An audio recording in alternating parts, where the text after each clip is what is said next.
Hi guys. Ayan, let's eat binatog. Sarap. Alam niyo guys, favorite ko to. Hindi ko siya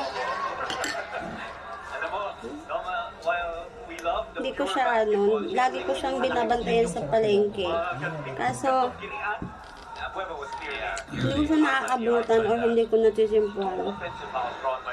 So, kanina, natisimpuhan ko siya.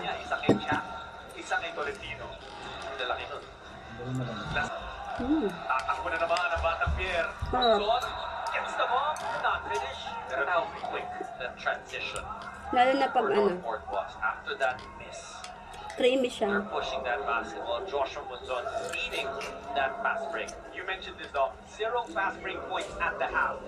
Dito sa third quarter, lagpas kalahati pa lang nilalaro natin. Nakakapito na ang North Court. Yep. The average 22. Sakit ng ulo ko guys. Sa average, average na yun. But Monzon is Wala that akong first ano. one.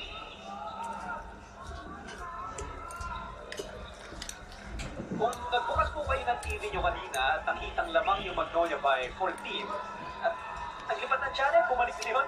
Kain. Well, you're gonna wanna stay dahil dikit na ito ang laban natin. Bye.